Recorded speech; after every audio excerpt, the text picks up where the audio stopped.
አንድ ክርስቲያን ክርስቶስን አምኖ ዳግም የተወለደ ክርስቲያን ከእምነት የሆነ መልካም ስራን ካልሰራ ድነቱን ያጣል ወይስ አያጣም ነው? እሺ በደንብ ስማኝ። አንድ ሰው እንዲህ በክርስቶስ አድርገ ካሌብዬ አቋምን አሳውቅና እኔ ጊዜ እሰጣለሁ፣ ታብራራለህ። አንድ ክርስቶስን አምኖ ዳግም የተወለደ ክርስቲያን ከእምነት የሆነ መልካም ስራን ባይሰራ ድነቱን ያጣል ወይስ አያጣም? አንድ አቋምን ያዝና ከዛ ታብራራለህ። ልክ አሁን በመለስኩልህ ምላሽ ላይ የኔና ያንተ መረዳት ልዩነት ስላለው ያንን ክሊር አድርጌ ነው የምቀጥለው። ለምሳሌ እኔ ካሌብዬ እኛ የምናወራው መጽሐፍ ቅዱስ ላይ ጌታ ያስተማረውን ነው አይደል? ከዛ ውጭ የራሳችን የምንጨምረው ነገር የለም አይደለ ካሌብ? ልክ እኔ ከእምነት አንድ ወደዛ ከመግባታችን በፊት እኛ የምንመልሰው መልስ መጽሐፍ ላይ ጌታ ያስተማረንን ነው አይደል? ከዛ ውጭ አንመልስም አይደል? በእግዚአብሔር ቃል ላይ እኮ ነው የምናወራው። ግን ስለዚህ ምን ታደርጋለህ መሰለህ? እኔ መንገድ ላስይዝ ነው። ከመጽሐፍ ቅዱስ የምናወራ ከሆነ መልሱ መጽሐፍ ቅዱስ ላይ ስላለ መጀመሪያ አቋምን ታሳውቅና ከዛ ያ መጽሐፍ ቅዱስ ላይ የተማርከውን ማስረጃ ለእኔ ታመጣልኛል። አሁን ያንተን አቋም ለእኔ እንድትነግረኝ የፈለግኩት አንድ ዳግም ክርስቶስን አምኖ ዳግም የተወለደ ክርስቲያን ከእምነት የሆነ መልካም ስራን ባይሰራ ድህነቱን ያጣል ወይስ አያጣም? አቋምና አሳውቀን። ልክ እኔ ከእምነት የሆነ ስራ ስትለኝ ያጸድቃል ያልኩት በዮሐንስ ወንጌል ላይ ተንተርሼ በኢየሱስ ክርስቶስ ካሌብዬ እየሰማኝ አይደለም ማለት ነው። እኔ ጊዜ እሰጣለሁ። እየሰማሁህ ነው። የመለስኩልህን ምላሽ እኮ እየነገርኩህ ነው። ቆይ እኔን አሁን ብትጠይቀኝ አንድ ዳግም የተወለደ ክርስቲያን ከእምነት የሆነ መልካም ስራን ባይሰራ ድነቱን ያጣል ወይ ብለህ ብትጠይቀኝ አቋምን አሳውቅ ብትለኝ አዎ ያጣል ብዬ ከዛ በኋላ ማብራሪያ ውስጥ እገባለሁ። ለምን? መጽሐፍ እኔን ስለሚደግፈኝ። አንተን መጽሐፍ የሚደግፍህ ከሆነ አንድ ክርስቶስን አምኖ ዳግም የተወለደ ክርስቲያን ከእምነት የሆነ መልካም ስራን ባይሰራ ድነቱን ያጣል ወይስ አያጣም ስልህ መጽሐፍ የሚደግፍህን አንዱን ነገር አቋምን አስቀምጥ። ከዛ በኋላ ለማብራሪያ ነው የፈለከውን ጊዜ እሰጣለሁ። የትኛው ነው ያንተ አቋም? ያጣን ነው ወይስ አያጣም ነው? ዳግም የተወለደ ክርስቲያን ከእምነት የሆነ መልካም ስራን ባይሰራ ልክ ድህነት እኮ በአንድ ብቻ ነው የሚገኘው፣ እሱንም በክርስቶስ። እኔ እሱን አይደለም የጠየቅኩት። እንዴ ካሌብዬ እየተሰማው አይደለ እንዴ? ከዛ ውጭ የሚናገር ነገር አለ እንዴ? ከዛ ውጭ ጽድቅ የኔ የሚገኝበት ጥያቄ ምን መሰለ ካሌብዬ፣ አንድ ክርስቶስን አምኖ ዳግም የተወለደ ክርስቲያን ከእምነት የሆነ መልካም ስራ ባይሰራ ድህነቱን ያጣል ወይስ አያጣም? ወይ ያጣል ወይ ደግሞ አያጣም ብለህ የራስን ማብራሪያ እስከፈለከው ደቂቃ ትሰጣለህ። ድህነት አይታጣም ብዬ ተናግሬያለሁ እኮ ቅድም። ቆይ ስለዚህ አንድ ክርስቶስን አምኖ ዳግም የተወለደ ክርስቲያን ከእምነት የሆነ መልካም ስራን ባይሰራ ድህነቱን አያጣም ብላል። በዚህ ነው አይደለ ያዝከው? ሰው አይጠፋም ብዬ አምናለሁ። መጽሐፍ ቅዱስ አያጣም። እሺ አያጣም። እሺ አንድ ጊዜ እኔ መጽሐፍ ይዛል አይደል? ያ እስኪ ማቴዎስ ወንጌልን አንብብልን 25 ከ31 እስከ 42 ያለው። እሺ በነገራችን ላይ በክርስቶስ ስላመኑ ሰዎች አይደለም የሚናገረው፣ ስለ እስራኤል የሚናገር ክፍል ነው። ቅድም ለዚህ ነው አንብበውና አንብበው ችግር የለም። እሺ ማቴዎስ ወንጌል ምዕራፍ 25 ላይ እንሂድና እናንብብ። እሺ ምሳሌ እየመሰለላቸው ይናገራል። ከቁጥር 24 አይደል ያልከኝ? ኖ ከቁጥር 31 እስከ መጨረሻው አንብባት። እሺ የሰው ልጅ በክብሩ በሚመጣበት ጊዜ ከእርሱ ጋር ቅዱሳት መላእክቱ ሁሉ ጋር በዚያን ጊዜ በክብሩ ዙፋን ይቀመጣል። አሕዛብም ሁሉ በፊቱ ይሰበሰባሉ። እረኛም በጎቹን ከፍየሎች እንደሚለይ እርስ በርሳቸው ይለያቸዋል። በጎቹም በቀኙ ፍየሎቹንም በግራው ያቆማቸዋል። ንጉሱም በቀኙ ያሉትን እንዲህ ይላቸዋል፣ እናንተ የአባቴ ብሩካን ኑ፣ ዓለም ከተፈጠረበት ጊዜ ጀምሮ የተዘጋጀውን መንግስት ውረሱ። ተርቤ አብልታችሁኛልና፣ ተጠምቼ መጠጣችሁኛልና፣ እንግዳ ሆኜ ተቀብላችሁኛልና፣ ታርዤ አልብሳችሁኛልና፣ ታምሜ ጠይቃችሁኛልና፣ ታስሬ ወደ እኔ መጥታችኋልና። ጻድቃንም መልሰው ይሉታል፣ ጌታ ሆይ ተርባ አይተን መቼ አበላንስ? ወይስ ተጠምተህ አይተን መቼ አጠጣን? እንግዳ ሆነ አይተን መቼ ተቀበልንህ? ወይስ ታርዘህ አይተን መቼ አለበስን? ወይስ ታመህ ወይስ ታስረህ አይተን መቼ ወደ አንተ መጣን። ንጉሱም መልሶ እውነት እውነት እላችኋለሁ ከሁሉ ከሚያንሱት ከነዚህ ወንድሞቼ ለአንዱስ እንኳ ስላላደረጋችሁት ለእኔ ደግሞ አላደረጋችሁትም ይላቸዋል። በዚያን ጊዜ በግራው ያሉትን ደግሞ ይላቸዋል እናንተ እርጉማን ለሰይጣንና ለመላእክቱ ወደ ዘጋጀው ወደ ዘላለም እሳት ከእኔ ሂዱ። ተርቤ አላበላችሁኝም፣ ተጠምቼ አላጠጣችሁኝምና፣ እንግዳ ሆኜም አልተቀበላችሁኝምና፣ ታርዤ አላለበሳችሁኝም እና ታመሜም ታሰሬም አልጠየቃችሁኝምና። እነርሱም ደግሞ መልሰው ጌታ ሆይ ተርበህ ወይስ ተጠምተህ ወይስ እንግዳ ሆነህ ወይስ ታርዘህ ወይስ ታመህ ወይስ ታስረህ መቼ አይተን አላገለገልንህም ይሉታል። ያን ጊዜ እውነት እውነት እላችኋለሁ ከሁሉ ከሚያንሱት ከነዚህ ለአንዱ ስላላደረጋችሁት ለእኔ ደግሞ አላደረጋችሁትም ብሎ ይመልሰላቸዋል። እነዚያም ወደ ዘላለም ቅጣት፣ ጻድቃን ግን ወደ ዘላለም ሕይወት ይሄዳሉ ይላል። ቃሌት ያሰማልን።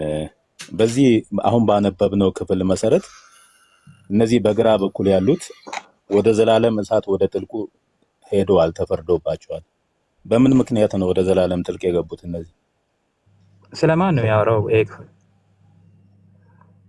በምን ምክንያት ነው ወደ ዘላለም ጥልቅ የገቡት እነዚህ በግራ በኩል ያሉት? እሺ ይሄን ክፍል እንደ መጽሐፍ ቅዱስ ነው መልሰውና እንደ መጽሐፍ ቅዱስ ስመልስ በደንብ እንድትሰማኝ እፈልጋለሁ። እኔ በደንብ እሰማለሁ፣ ግን የኔን ጥያቄ በደንብ አድምጥና በግራ በኩል ያሉት ምን ስላላደረጉ ነው ወደ ዘላለም ቅጣት የገቡት? መልካም ስራ ስላልሰሩ። ስለዚህ ከጽድቅ ጎደሉ አይደል? yes በቀኝ በኩል ደግሞ ያሉት የዘላለምን ሕይወት ወርሰዋል አይደል? በበግ የተመሰሉት yes ምን ስላደረጉ ነው የዘላለምን ሕይወት ያገኙት? በዚህ ክፍል መሰረት መልካምን ነገር ስላደረጉ። ስለዚህ አንድ ቆይ እዚህ ላይ ቆምና፣ ስለዚህ አንድ የዳነ ክርስቲያን መልካም ስራን ባይሰራ ከዘላለም ሕይወት ይጎላል አይደል? ስለ ክርስቲያን ነው የሚለውን አሁን እዚህ ጋር እንድንግባባ ስለ ክርስቲያን መሆኑን ይጎላል ወይስ አይጎልም ነው አሁን ባነበብነው መሰረት። ስለ ክርስቲያኖች ነው ካልክ ክርስቲያን መሆናቸውን ኤቪደንስ ሰጠኝ። ምንድናቸው እነዚህ? እኔ ክርስቲያን ናቸው ብዬ አላምነው። ምንድናቸው ብለህ ነው የምታምነው አንተ? እሺ ቴንክ ዩ። ይሄ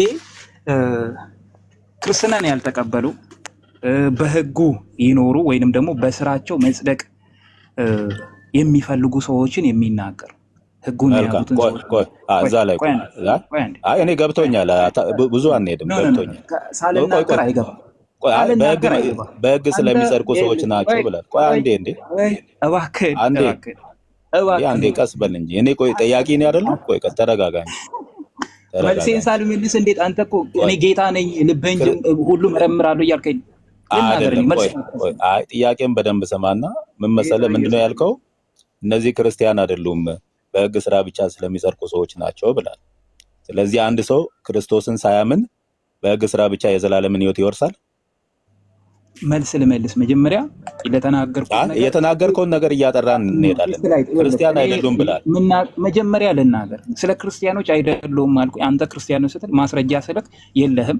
ምንድናቸው? ክርስቲያን ካልሆኑ ምንድናቸው? እስኪ ጨርስ፣ አጠር አድርግና ጨርስ። ምንድናቸው?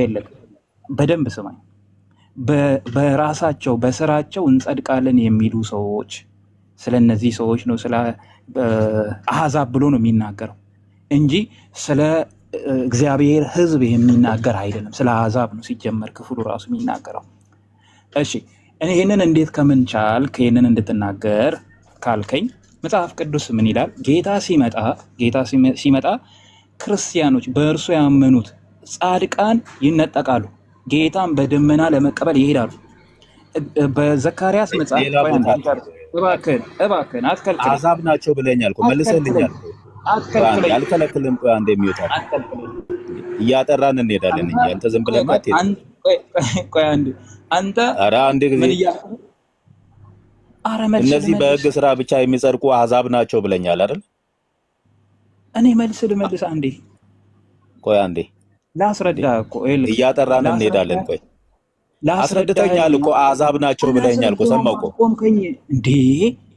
ከዚህ ውጭ ሌላ ምን የምትናገረው ነገር አለ? አሕዛብ ናቸው፣ አንተ ልቤን አታውቅም፣ ክርስቶስን ያላመኑ ናቸው ብለኛል። ኧረ በፈጣሪ ያለ እንድናገር ፍቀድልኝ። ካሌብ ቀጥታ ነው የጠየቀህ አይደል? ምንድናቸው አለ። አህዛብ ነው አልከው። በቃ መልስን ተናግረሃል፣ አለቀ። ስለዚህ ባይ ዲፎልት እሱ ሲጠይቅ ደግሞ ትመልሳለህ ማለት ነው። ይጨርስ። ለምን ፈራችሁ እናንተ? አንድ ጊዜ አንተ እኮ ግን አስወርጁ ማጣጣ የሚገባ ከሆነ ከመቼ እንደምትታረም አላውቅም። ልናገር እስኪ እንዴ ካሌብ ትናገራለህ። ጠየቀህ ምንድናቸው አልከው። አህዛብ ናቸው፣ አለቀ በቃ። ኧረ በእናትሽ ከዛ ባይ ዲፎልት እሱ ሲጠይቅ ትመልስለታለህ። እግዚአብሔርን ፍሪ በእናትሽ ልናገር። እግዚአብሔር የምትፈሪ ከሆነ ልናገርና ሐሳቤን በሐሳብ ሞግች፣ በእግዚአብሔር ቃል ሞግች። እኔ ግን እግዚአብሔር ቃል ካሌብዬ ደህና ነህ? ካሌብ ያልሹ ደቂቃ አስቀምጭለትና ቆይ ደቂቃ አስቀምጭለትና እንትን ይበል 2 ደቂቃ አስቀምጭለትና በዛ ደቂቃ ያብራራ። ከዛ በኋላ ቴስቲ ይጠይቋል። እሺ 2 ደቂቃ ከሰጣችሁት ማለት ነው። ካሌብ ቆይ ይሄ 2 ደቂቃ ይሰጡሃል። ግን እንደው አደራ ብዬ የምልህ ቴስት የጠየቀ አንኳር ጥያቄ አለ። እሱን እንደው እንዳዘልብን እንደው ስለ መድኃኒዓለም ይኸው ቀጥል። እሺ ደቂቃ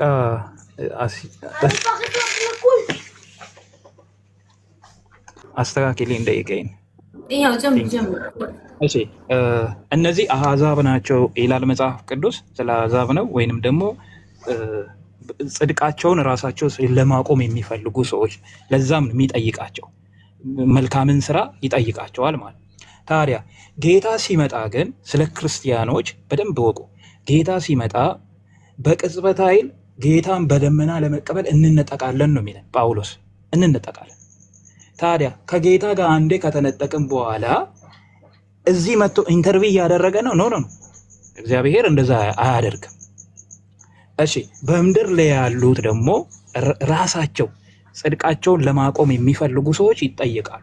መልካም ስራ ሰርተሃል አልሰራህም ተብሎ ይጠየቃሉ። ያኔ መልካም ስራ ያለው ሰው ምን ይላል? በመልካም ስራው ወደ ጌታ ይመጣል ማለት እድል ስለሚሰጠው እግዚአብሔር።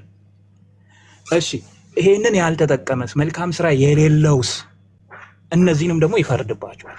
እኛን ግን ስለ ክርስቲያኖች ግን ካልን ጌታ ሲመጣ እንደውም ሲናገር እግዚአብሔር ከቅዱሳኑ ጋር ይመጣል፣ በሰማይ ደመና ይመጣል ይላል። ዘካርያስም ያንን ነው የሚነግረን፣ ጳውሎስም የሚነግረን ይሄንን ነው። ጌታ ሲመጣ እኛን እንነጠቃለን። ታዲያ በምድር ላይ የሚቀሩ ደግሞ አሉ። 2 ሰዎች ይፈጫሉ፣ በወፍጮ ይፈጫሉ። አንዷ ትነጠቃለች፣ አንዷ ትቀራለች። ያቺ የምትቀራው ሰው ነች የምትጠየቀው፣ ተሰብስባ የምትጠየቀው። መልካም ስራ ሰርታለች አልሰራች የምትባለው ያቺ ነች እንጂ ክርስቲያን እንደዚህ አይነት ነገር አይጠየቅም። መጽሐፍ ቅዱስ ክርስቲያንን እግዚአብሔር እንደዚህ መልካም ስራ ሰርታል አልሰራም ብሎ አይጠይቀውም። ለምን? መልካም ስራችንማ አንድ ጊዜ በእግዚአብሔር ልጅ በማመን እኮ ተሰርቶልናል። ለምን? ዮሐንስ ወንጌል ላይ የእግዚአብሔርን ስራ እንድንሰራ ምን እናድርግ? እርሱ በላከው እመኗል። አመነን። ጌታ ሲመጣ በደመና ለመቀበል ተነጠቀ። ከተነጠቁ በኋላ ድጋሚ በፍርድ ወንበር ላይ ነው ያልቀው። የእግዚአብሔር ቃል አይናገርም። ያርሳል። ከዚህ በኋላ እኔ ስጠይቅ ደቂቃ አይደለም የሚሰጥህ። ቴስላይት አንድ ጥያቄ ልጠይቀውና ይቅርታ ቴስላይት። እሺ እኔ የጀመርኩት ሀሳብ ነበረኝ። እኔ ልጨርስና ትገባለህ ወይስ? እሱ ጋር እየተያያዘ ነው። ቆይ የቴስት ጥያቄ መለስ። ኦሜጋ በጣም ይቅርታ። ቴስት ቀጥል። ራሷን ጥያቄ ጠይቅልን። እሺ ሙስሊሞች ድነዋል። በቃ ቀጥሉ። እሺ ይቅርታ። እኔ ያው ተቋርጬ ነበረ። መጀመሪያ ያለውን አልሰማሁም። ካሌብ ከዚህ በኋላ ደቂቃ ተሰጥቷል። ቃል በቃል ነው የምትመልስልኝ። እነዚህ በማቴዎስ 25 ላይ የተጠቀሱት ክርስቲያን አይደሉም ነው ያልከኝ? ያ አሕዛብ እያለን አይደል? መልካም። ስለዚህ አንድ ክርስቲያን ያልሆነ ሰው ክርስቶስን ሳያምን በመልካም ስራ ብቻ የዘላለምን ሕይወትን ያገኛል እያልከኝ ነው? የሚጠየቁበት ጊዜ አለ አለ እኮ መጽሐፍ ቅዱስ። ቀጥታ መልስልኝ። አንድ ሰው ክርስቶስን ሳያምን በክርስቶስ ዳግም ሳይወለድ በመልካም ስራ ብቻ የዘላለምን ሕይወት ያገኛል? በመልካም ስራ እንዲሰራ የሚጠየቅበት ታይም አለ አልኩኝ። የተጠየቀው መልስ ያገኛል ወይስ አያገኝም በል። ያ ቅድም እኮ መልሻለሁ። አዎ አልኩኝ አይደል? ቆይ አድምጠኝ። ቆይ ጥያቄን ስማኝ። ሰው ክርስቶስን አምኖ ዳግም ሳይወለድ በመልካም ስራ ብቻ የዘላለምን ሕይወት ያገኛል? ይልክ ህግን የሚጠባበቁ በህግ የሚያምኑ ሰዎች ናቸው አልኩ። እኔ ህግን ይጠብቃል ወይ አይደለም ያገኛል ወይ አያገኝም ብል ቀጥታ መልስልኝ። ቆይ አንዴ መጽሐፍ ቅዱስ ህግን የሚተገብር ይጸድቃል ይለናል አይደል? ቆይ እኔ እሱን አልጠየቅኩም። እሱን ስጠይቅ ሰው ህግን የሚጠብቅ ምን ይሆናል? ስለዛ ነው እየተናገረ ያለው። ስለዛ እኮ ሰው ክርስቶስን አምኖ ዳግም ሳይወለድ የእግዚአብሔር ልጅ ሳይሆን በመልካም ስራ ብቻ የዘላለምን ህይወት ያገኛል ወይስ አያገኝም ነው ጥያቄ። መች ጠየቀኝ? መቼም ቢሆን እሺ መጽሐፍ ቅዱስ እንደሚነግረን መጀመሪያ አቋምን ንገረኝ እባክህ። ቅድም ደቂቃ ሰጠን እኮ ለማብራራት። ቅድምም ነገር ያለው ያው አንዴ ሚዩት ኦሜጋ ሚዩት አድርጋ አንዴ ኦሜጋ አንድ ጊዜ ሚዩት አድርጋ። ቆይ አንዴ ኤልፊ ኦሜጋ የለም መሰለኝ ሚዩት አድርጊው አንድ ጊዜ። እኔ አይደለሁም እኮ ሌላ ሰው ነው እንዴ? እኔ አሁን ኦኬ ሶሪ ይቅርታ። ይኸውልህ 2 ደቂቃ ለመተንተን ተሰጥቷል። አሁን ቀጥታ ትመልስልኛለህ። አንድ ሰው ክርስቶስን አምኖ ዳግም ሳይወለድ በመልካም ስራ ብቻ የዘላለምን ህይወት ያገኛል ወይስ አያገኝም ነው ጥያቄ። እሺ አሁን ላይ በዚህ ምድር እስካለን ድረስ ረባካ ታብራራ። መጀመሪያ አቋምን ንገረኝ። ረበናትክ ቅድም እኮ መልሼልሃለሁ። ቅድም ደቂቃ ተሰጠህ እኮ ለ2 ደቂቃ። ይኸውልህ አሁን አንድ ሰው ክርስቶስን ሳያምን በመልካም ስራ ብቻ የዘላለምን ህይወት ያገኛል ወይ ብዬ ስጠይቅ ያገኛል ድፍረቱ ካለ እውነትም የወንጌል አማኝ ከሆንክ መጽሐፍ ቅዱስን የምትቀበል ከሆነ ሰው ክርስቶስን ሳያምን በመልካም ስራ ብቻ የዘላለምን ህይወት ያገኛል ወይ ስል አዎ ያገኛል በል። ሙሉ ወንጌል የወንጌል አማኝ ትለየለ። ከዛ በኋላ ወንጌልን ታመጣለህ ማስረጃ። አንዴ ያስጨርሰኝ። ስለዚህ አንዴ አድምጠኝ። ስለዚህ አንድ ሰው ክርስቶስን አምኖ ዳግም ሳይወለድ መልካም ስራን በመስራት ብቻ የዘላለምን ህይወት ያገኛል ወይ አያገኝም በለኝ። አገኝ ይሽከም አንድ ደቂቃ ጠብቀኝ። እሺ ሰዎች ገብተዋል። ኤልሹ ሰላምታ ሰጥተሽ ተቀበያቸው ልጁ እስከሚመለስ። የነ ቴስቲን ጨርሰን ነው ወደ ሌላ ሰው ውይይት የምንገባው። ኤልሹ አንድ ጊዜ ግን እነኚህ ሰዎች በማቴዎስ ወንጌል ምዕራፍ 25 ላይ በፍየሎች ኦሜጋ ይቅርታ መምህር ከሆኑ ይቅርታ። እንኳን ደህና መጣችሁ። ፖሊ እንኳን ደህና መጣ። ሌላ ማን አለ ሲመጣ? ተው ስማ። ምን አይነት ለማን ነው ጊዜ እዚሁ ጋር ያለውን ካሊብዬ እኮ በጣም ምርጥዬ ልጅ ነው በሉ። ግን እዛው ጋር ያለውን እዛው ጋር ይክደዋል። ደስ የሚለው ነገር በጣም ነው የሚገርመኝ። ለሱ ያለኝ ጥያቄ አሁን ያነሱት ላይ እዛው ጋር ሊሄድለት የቅዱስ ማቴዎስ ወንጌል ምዕራፍ 25 ቁጥር 30ዎቹ ጀምሮ ኃጥአን በግራ ይቆማሉ፣ ቅዱሳን ደግሞ በቀኝ ይቆማሉ አለ። መልካም በነፃ ፈቃዳቸው ነው በቀኝና በግራ የመቆም ነፃ ፈቃድ የለውም ሰው ማለት ተገዶ ነው በግራ እንዲቆም እግዚአብሔር ቀድሞ ፈርዶበት ነው። እንደዛማ ከሆነ እግዚአብሔር ለምን ቀድሞ ከፈረደበት ያ ሰው ምንድን ነው ያጠፋው? ምን አጠፋ? ምክንያቱም ኃጥአን እንዲሆን ተፈርዶበታል በፊቱ ነው። ካሊብ እስኪ እስከ መጨረሻው የሁለተኛ ጢሞቴዎስ ምዕራፍ 3 ቁጥር 13 እስከ 16 ክፈቱልኝ እስኪ ልጠይቀው ዛሬ።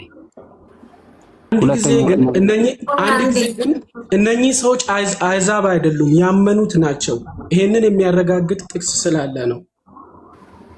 በተለይ በማቴዎስ 7 ቁጥር 21 ጀምሮ ማንኛውም ሰው በኢየሱስ ክርስቶስ ስም ነው አጋንንትን የሚያወጣው፣ ትንቢትን የሚናገረው፣ ፈውስን የሚያካሂደው። እዛ ላይ ምን ይላል? ኦሜጋ ፕሮቴስታንት ነው አይደል? ኦሜጋ ፕሮቴስታንት ነው አይደል? አልመሰለኝ። ካሌብ መጣ። ተመልሻለሁ። በጣም ይቅርታ።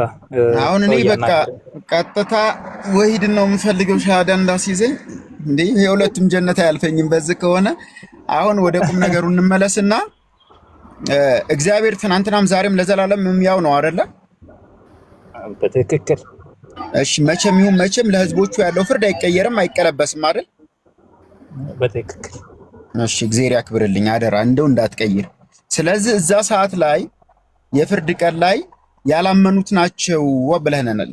በግራም በቀኝ የሚቆሙት አይደል? ተሳሳት? እሺ ተሳስቻለሁ አልተሳሳኩም? አልተሳሳትኩም። ስለ አይሁድና ስለ አሕዛብ እኮ ለምንም ይሁን እኔ ችግር የለብኝም።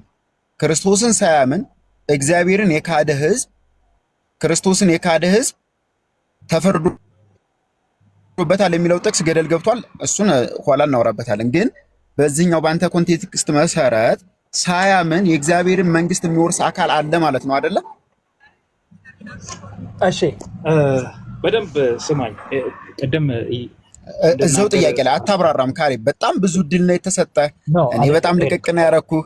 እዛው ጥያቄ ላይ ቆይ ስማኝ፣ ይሄንም ቆይ አንዴ ስማኝ። እሺ ቆይ ልመልስህ። በጣም ይቅርታ። በቀኝና በግራ የሚቆሙት ያላመኑ ናቸው አይደለም? በአንተ ኮንቴክስት ማለት ነው፣ በአንተ አረዳድ። ቆይ አንዴ በአዲሱ ኪዳን በዚህ ኪዳን ያላመኑ ሰዎች ናቸው ነው እያልኩ ያለሁት። which means በጣም ጥሩ። ያላመነ ሰው ችግር የለብኝም። ያላመነ ሰው በቀኝና በግራ ይቆማል ለፍርድ ሰዓት። በደንብ ስማኝ።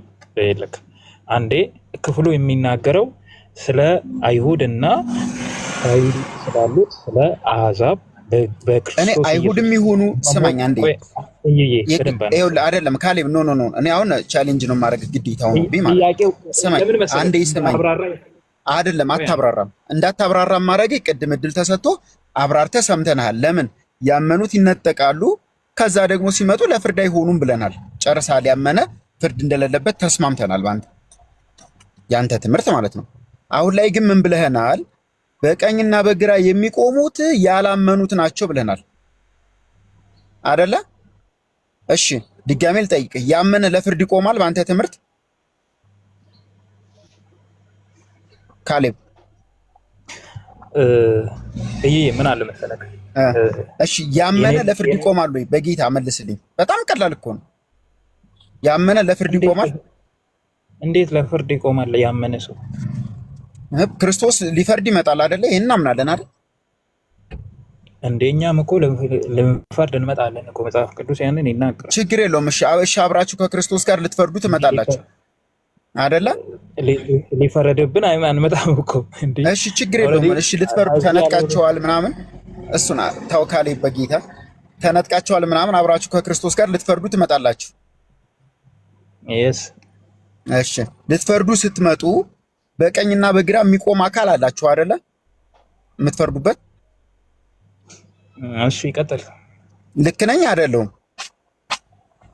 እሺ ቀጥል አለ የለም እሺ እንዲህ እየመለስክልኝ ቀጥል ሳይሆን እየመለስክልኝ ካሌቡ ያስ እኔ ቀደም ለአብራራ አሁን የምትጠይቀኝ ምንድነው ስለ ክርስቲያኖች የተነገረውንና ይሄ እኔ ተውኩኝ እኮ ክርስቲያኖችንማ መለስክልኝ እኮ አይደለም ካሌብ በጌታ አትመላለስ ተው ይኸውልህ እኔ ማርያምን ከልቤ እያሰለችኝ ነው እግዚአብሔር በሚያውቀው ማለት ነው እህቶችንም ወንድሞችንም እያሰለቸው ነው ከመጠን በላይ ማለት ነው ፍቅር አንዴ ስማኝና ኋላ ላይ የምትጠይቅበት ይኸውልህ አልሰማህም ካሌብ የማልሰማህ 2 ደቂቃ ተሰጥቶ አውርተሃል አይደል ካሌብዬ ነፃ ሆና አውርተሃል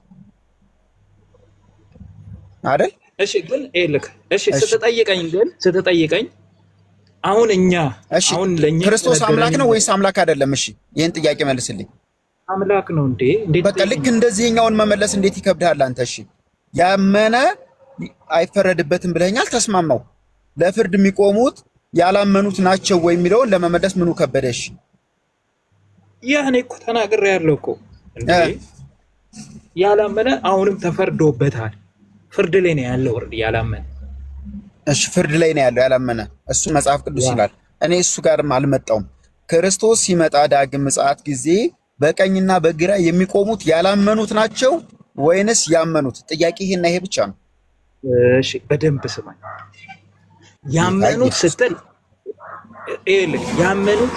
ክርስቲያኖችን ነው እየተናገርኩ እኔ ደግሞ ክፍሉ ስለ ክርስቲያን የሚያወራ አይደለም ነው እሺ አይደለም ተስማማውኝ እኮ ክርስቲያን ማለት በክርስቶስ የሚያምን አይደለ ቆይ አንዴ በደንብ ስማኝ አንዴ ብቻ ልብህን ስጠኝና ስማኝ ክፍሉ የሚናገረው ስለማን ነው ካልከኝ ስለ አይሁድና ከአይሁድ ውጭ ስላሉ ስለ አሕዛብ ነው። እሺ ስለ አሕዛብ ተስማማሁኝ፣ እሱ ላይ ተስማማሁኝ። ስማኝ ተስማማሁኝ። ስለዚህ አንዴ ስማኝ፣ አሕዛብ ማለት አይሁድም ማለት ክርስቶስ አምላክ አይደለም አናቀህም ብለው የካዱ ናቸው አይደለም?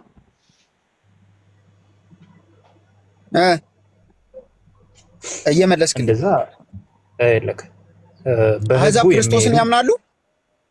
ቆይ አንዴ ያምናሉ አምላክ ብለው። ቆይ በደንብ ስማኝ ስልክ አይሁዳውያንም ማለት ነው። በደንብ ስማኝ። እኔ እነዚህ ካሌብ በቃ ይብቃ፣ ወይ ደግሞ እህትና ወንድሞች ጋር ቀጥል። እኔ በቃ በጌታ ስም እኔ በህይወት ዘመኔ ግን ባይዘወይ ካሌብ ሳቀ ማለት ነው። እግዚአብሔርን አንዴ ስማኝ። ይሄው እኔ ልንገራቸው እዚህ ጋር ላለው ማለት ነው፣ እነሱም ስላስከፋዋቸው ማለት ነው። ይቅርታ ብያለሁ እህት ወንድሞች። እኔ ካሌብን ረጅም ጊዜ ያውቀዋለሁ፣ ለቃሉ እንደሚታመን ነው የማውቀው። ዛሬ ግን በጭራሽ ካሌብን አላገኘሁትም። እግዚአብሔር በሚያውቀው በእግዚአብሔር ፊት የምናገረው ማለት ነው። እንዴት ታውቀኛለሽ? እንዴት ታውቀኛለህ? እድል እኮ እየሰጠኛል። እንዴ የካርከኝ ሰው ለተናገርከው ራሱ እኮ ማመን እኮ አትፈልግም። ያው ቀጥልን እህቶችና ወንድሞች ጋር እንዴ ወይ ወንድም ማለት ኤልሹዬ ስጩ 2 ደቂቃ ለካሌብ እስቲ የሚናገረው እንስማ። ስጩ በመድኃኒዓለም ስጩ። እኔ አልናገርም እንደ እኔን ጨምሮ ይናገር። ስጩ እስቲ 2 ደቂቃ ስጩና ያብራራል። ነገረን እኮ 2 ደቂቃ ወስዶ ድጋሚ ስጩ። ከዛ በኋላ ግን የምትጠየቀውን ጥያቄ ዶክተር ወሊ ይጠይቃል። እኔ ጥያቄያችሁን እኮ መልሳለሁ፣ ግን ትመልስለታለህ ወይ ደግሞ እኔ እጠይቃለሁ። አይ ባቂ አብራራ ማለት ነው። አብራራ ሲያው እንትን ይበል ሰዓት 2 ደቂቃ ወስዶ ድጋሚም ካላብራራው ስለሚል ፖሊ ሀሳቡን ከያዘው ይቆጣ ዶክተር ወሊ ሀሳቡን ከያዘው። አይ ኤልሹ ግን ግልጽ ፌር አይደለም። ኤልሹ ወንድማችን ካሌብ ግን እንዲያወራ ቻንስ እየሰጣችሁት አይደለም። ይሄ ፌር አይደለም። ዴሪክ ፓወር 2 ደቂቃ ከተንኩ አብራራ ፖሊ እንትን እንዳይመስላቸው እኛ ያፈናቸው እንዳይመስላቸው ማብራራት ይፈልጋል እሱ። ስለዚህ ደቂቃ እንሰጣለን። በዛ ደቂቃ ጨርስና ወደሚቀጥለው ጥያቄ ስንሄድ ግን ቃል በቃል ክሊር አድርገህ ትመልሳለህ ማለት ነው። እሺ ካሌብ ተስማማለህ? አንድ 2 ደቂቃ ብቻ ሲጡ ታፈነን አይነት ነገር ነው ካራክተር እየወሰዱ ያሉት። እኛ ለመስማት ምንም ችግር የለብንም። አንተ ታብራራለህ። ስታብራራ ግን አጠር ያለ ነገር አብራራ። ሰዓት እንሰጣለን። ጨርሰህ እኛ ዶክተር ማለት ጥያቄ ጠይቃል፣ እኛም ጥያቄ አለ ጥያቄ ትጠይቃለህ። እንትናም ፓወርም ስላለ ወደሱ ደግሞ እንሻገራለን። አንተን ታፍነህ አይነት ነገር እንዳንሄድ ማለት ነው። ማፈንም ተግባር ስላልሆነ ለእናንተም እንትን እንድንሆን ፌር እንድንሆን ወደ አንተ ሰዓት ስጪውና እንትን አይደል ቀጥል ካሌብ። 2 ደቂቃ ሲሆን እሺ 2 ደቂቃ ሲሆን ቆይ አይ ስንት ደቂቃ ልስጥህ ካሌብ? ደስ ያለሽን ስጭኝና እኔ ልናገር። እሺ 3 ደቂቃ ስጣለሁ። ከዚህ በኋላ ደቂቃ አይሰጥም። የምትጠይቀውን ዳይሬክት ትመልሳለህ። ቴንክ ዩ። እሺ በደንብ እንድትሰሙኝ የምፈልገው ነገር አለ። እኔ እየተናገርኩ ያለሁት ይሄ ዮሐንስ ትሪራን ያ ዘሴም እሺ እኔ እያልኩ ያለሁት ምንድነው በማቴዎስ ወንጌል ምዕራፍ 25 ላይ እነዚህ በግራና በቀኝ የተደረጉት አሕዛብና እስራኤላውያን ናቸው። ይሄም ደግሞ መቼ ነው ስንል እናንተ የ7 ዓመቱን ወይንም ደግሞ መንግስት ስለማትቀበሉት ነው። እና እኔ ግን ያንን እቀበላለሁ። በዚያን ጊዜ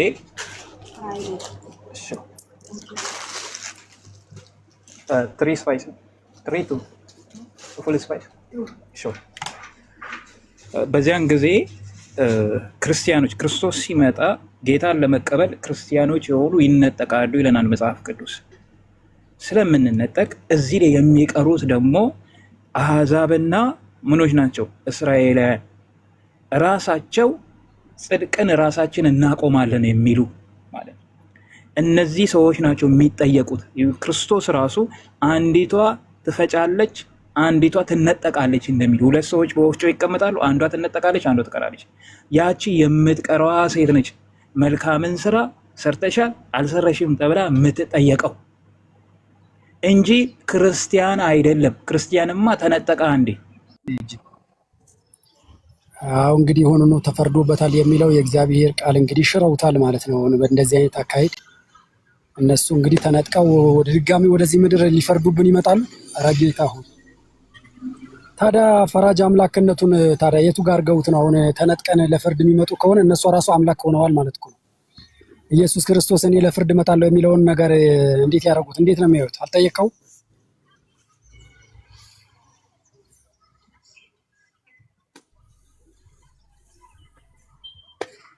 ጥያቄና መልሱን አሁን ከአንድ ጋር ወይ ከሚስተር ከእናንተ ጋር ቀጥሉ። እኔማ በቃኝ ደከመኝ። ወይ ከኤረር ወይ ከዶክተር ሆሊ ጋር ኤልሹ አንዱን ጋብዥና ጥያቄና መልስ ያድርጉ። አሁን ዮሐንስ 25 ላይ ወይ ከኤፍቲ ጋር እሺ ዶክተር ተጠይ የምጠይቀው ጥያቄ አለ አልፈልግም ስላለ ኮንፈርት እንዳለ ያ ሁላችሁንም ሰላም ብያችኋለሁ። ካሌብ ይመችሃል? ያ ጠይቀኝ። እሺ በመጽሐፍ ቅዱስ ላይ መጀመሪያ ማቴዎስ 5 ላይ ኮንክሉዥን ከመምጣታችን በፊት በመጽሐፍ ቅዱስ ላይ እግዚአብሔር እየባረከ የሚቀበላቸው እነማንን ነው? በመጽሐፍ ቅዱስ ላይ እግዚአብሔር የሚጠራቸው የዳኑትን ሰዎች ነው አይደለ? ወደ መንግስቱ ማለት የጠራቸው አይደለም እያልኩ ያለሁት። ሁሉንም የዓለም ህዝብ በልጁ ጠርቷል። ግን ወደ መንግስቱ የሚገቡ ኑ የሚባሉት በክርስቶስ አምነው የዳኑ ናቸው አይደለ? እሺ እንደዛ ከሆነ በቀኝ በጎች በቀኙ ፍየሎች በግራው ይላል አይደለ? 25:33 ላይ ከዛ ንጉስ በቀኙ ያሉትን እንዲህ ይላቸዋል፣ እናንተ የአባቴ ብሩካን ይላቸዋል። ኑ ዓለም ከተፈጠረበት ጊዜ ጀምሮ የተዘጋጀላችሁ መንግስቱ ረሱ የተባሉት እነዚህ በጎች በክርስቶስ አምነው የዳኑ በመልካም መንገድ የተመላለሱ ናቸው አይደሉም እንዴ? ስለ በክርስቶስ አምነው እኛው ስለ ክርስቲያኖች እየጠየቀኝ ከሆነ ክፍሉ ስለ ክርስቲያኖች አያወራም አልኩኝ እኮ። ቆይ እኔ እሺ፣ ስለዛ እነዚህ ክርስቲያኖች አይደሉም። ስለዛ ቆይ እኔ እየጠየቅኩኝ ነው። አንተ አብራርተውሃል ሙሉን። አሁን እኔ ሾርት ኤንድ ፕሪሳይስ መልሶች ነው የምትሰጠኝ። ስለዛ እዚህ ጋር እነዚህ ተርበው ከላይ ጀምሮ ታሪኩን ታውቃለህ አይደለ? አንድ ባለሀብት ሰጥቷቸው እዚህ ጋር ምናምን ክሊር አድርግልኝና እሺ፣ ክሊር ጳውሎስ ጌታ ሲመጣ በደመና ለመቀበል እንነጠቃለን ይላል። እነዚህ የተነጠቁ ሰዎች መተው ነው ከአሕዛብ ጋር ለፍርድ ወንበር ላይ የቆሙት እያልከኝ ነው? በጣም ጥሩ። እሺ አይ ቲንክ አንድ ነገር ቅር ካላለ ጠይቀ የት ዲኖሚኔሽን ምን አልከኝ? የት ዲኖሚኔሽን ፔንቴኮስታል ነህ? ካልቪኒስት ነህ? አንግሊካን? እዚሁ ላይ ምን ነክ ወንጌል መሰለኝ ነው። እኔ ቆይ አይደለ ነገሩ አይ ቃልዮት ነው። አናባፕቲስት ነህ? ግን ስለዚህ አትጠይቀኝ። አሁን መጽሐፍ ላይ ብቻ ለምን እንደጠየቅኩት ታውቃለህ? ሉተራኖች ወይም መካነ ኢየሱሶች ምን ብለው ያምናሉ? በንጥቀትን አያምኑ። ስለዛ አንተ ስታምን ሙሉ ፕሮቴስታንት መናገር ስለማልችል ነው የት ነህ ብዬ ጠየቅኩህ ማለት ነው። ተረዳኸኛ? እኔ በንጥቀት አምናለሁ ካልኩኝ በቃ እኔን ብቻ ወክለ ከኔ ጋር አውራ። እሺ ሞር ፔንቴኮስታል ታምናለህ? ንጥቀትን ታምናለህ? አታምንም? ኦርቶዶክስ ነኝ ወንድሜ። ታምናለህ? አታምንም? ጥያቄ ኦርቶዶክስ ነኝ። ኦርቶዶክስ ከሆንኩኝ ምን ብዬ ነው የምመልስልህ? ነው ማወቅ ስለምፈልግ ንጥቀትን ታምናለህ? አሁን እኮ እዚህ ጋር ስለ ንጥቀት እኮ አይደለም እኮ ርዕሱ ባይዘው ነው። ኮንፊውዝ ያደረገ ነገሮች ስለሚመጡ አጥራልኝና እኮ እንዲጠራልህ አሁን ከቶፒኩ ውጪዎችን መልሶችን እንድሰጥ ከፈለክ ቶፒኩን ስንዘጋው ንጥቀት ላይ ምንድነው ሐሳብህ ሳይሆን ኦርቶዶክስ ንጥቀት ላይ ምንድነው ሐሳቧ ነው። የግለሰብ ሐሳብ አይደለም ነግርካ ወይም ሌላም ሰው እኔ ስለዚህ ያንተን አመለካከት ነው። ኖ እኔ ከቤተ ክርስቲያኗ የተለየ ወይም የዞራ አመለካከት ሊኖረኝ አይችልም። በአንድ ቤተ ክርስቲያን ዶክተር አንተ ለምን አንተ ቃለ ሕይወት ነህ ወይስ የምንድን ነህ ብለህ ሲጠይቅህ ግን አልመልስም አልከው። እሱ ግን በቅንነት እኔ ኦርቶዶክስ ነኝ ብሎ መልሶልሃል። ስለዚህ በቃ ያንን ነገር ደግሞ አንተ በዚህ ልትከራከር ሳይሆን አሁን ወደ በቃ ማቴዎስ 25 ላይ ነው ያለው። እኔ ጠየቅኩት ስለ ቤተ እምነት ሳይሆን በቃ ስለ ቤተ እምነቱ እሱ ደግሞ የሚያምነው በቤተ እምነቱ ያለው ነው እንጂ የግል ታሪክ የለኝም ብለዋል። ከሱ ከዶክተር ጋር ማውራት ያለብህ ስለ ማቴዎስ 25 ላይ ያለውን የተጠየቀው ስለሌላ ቦታው አይደለም። ስለዛ ርዕስ ደግሞ ስትሄድ ስለዛ ርዕስ ስታነሱ ታወራላችሁ። አሁን ስለ 25ቱን አውራ። እዚሁ ላይ የኔ መልስ እዚሁ ላይ የተያያዘ ስለሆነ እሺ ቆይ ባይዘዌ እዚህ ጋር ንጥቀትን ካሌቦ ባታስገቡ ለአንተ በጣም ሞር ቤተር ነው። እኔ በአንተ ወይ ኮሚሳግዝ እኔ በያዝኩት አቋም ላይ የምቀጥል በያዝከው በጣም ጥሩ። እሺ በያዝከው ላይ እንሂድ በያዝከው ላይ ስንሄድ እሺ ጳውሎስ ጳውሎስ ጋር መሄድ ቆይ እዚህ ጋር የበጉ ሐዋርያ የሆነው ማቴዎስ ጋር እንጨርስ መጀመሪያ። ጳውሎስ ጋር አንተ መልስ ስታጣቅስ በመጽሐፍ ቅዱስ እያጋጨ መጥቀስ ትችላለህ። የምጠይቅን ግን ቀላል አድርገህ ትመልስልኛለህ። አሁን የለክ ኮንፊውዝድ የሚያደርግ ንግግር እንድትናገረኝ አልፈልግም እና ኮንፊውዝድ አላደርግህም። አሁን አንተ በራስ አፍ ምን እንደምትናገር ትሰማዋለህ። አሁን የምጠይቅን ብቻ በደንብ ስማኝ። ይቅርታ አድርግልኝና ጳውሎስ በንጥቀት ዙሪያ ላይ ጌታን በደመና ለመቀበል እንጠቃለን የሚለው ምን ላይ ነው የሚለው? ካሌብ ስለ ንጥቀት እስካልሆነ ድረስ እየተጠያየቅ ያለኸው ንጥቀት ጋር ትሩጥ ወዳጅ። አንቺ አውሪ ዲኛ እኮ ግዴታ ያንተን እንትን እኮ መስማት ግዴታ የለብንም። ባይዘው ያክብረን ነው እየሰማን ያለ ነው። ዶክተር ጠይቁሃል፣ ቀጥታ የምትጠይቀው መመለስ። ንጥቀት ጋር የራሱ የሆነ ነው፣ እሱ የራሱ የሆነ አውድ አለው። ፕሊዝ ማለት ስናከብራችሁም እየተከባበርን እንሄድ። ቀጥል ዶክተር፣ ሀሳብን አቅርብ። ጥያቄ የንቀት ንግግር አልወጣኝም ምንም ነገር አለ። ንቀት እንትን ብለህ ነው አይደለም? አንዴ ስንጠይቅህ ዳይሬክትሊ ፎርዋርድ አድርገህ መልስ። ደቂቃ ሰተን እንደሰማንህ አሁን እኮ ማለት ነው እኛና አጣብቂኝ ውስጥ እንክተተው ብንል ምን እንደሆነ ታውቃለህ? ክርስቶስ የሚመጣው 2 ጊዜ ነው እያለን ነው ራሱ ማለት ነው። አንድ ጊዜ ክርስቲያኖችን ሊነጥቅ ይመጣል፣ ይዞ ይሄዳል። ከዛ በኋላ ደግሞ ድጋሚ ለፍርድ ይመጣል ማለት ነው። ይሄ በጣም የተሳሳተ ትምህርት ነው ራሱ ማለት ነው። ክርስቶስ 2 ይመጣል ወይ ብለን ብንጠይቀው እናንተ ትመልስልናለህ? ከክርስቶስ ጋር እንነጠቃለን ይላል። ተነጠቅ፣ ድጋሚ ደግሞ ለፍርድ እንመጣለን አልክ። ለፍርድ ሲመጣ 2 ጊዜ ይመጣል ክርስቶስ ብዬ ነው የምጠይቀህ ማለት ነው። እንደዚህ አይነት ነገር ጥያቄ ከመጣ እኔ እንደዛ አልወጣኝም። ጌታ 2 ጊዜ ይመጣል ብዬ አልተናገርኩም። ከአንደበቴ ቢወጣ ኖሮ እሺ ያልተናገርኩት ጥያቄ ጠይቀው እንደውም ይሄንን ነገር ከፈለገ እና እንዴት ነው አድርጎ የሚነጥቀን የሚለው ነገር 2 ጊዜ እንደሚሆንበት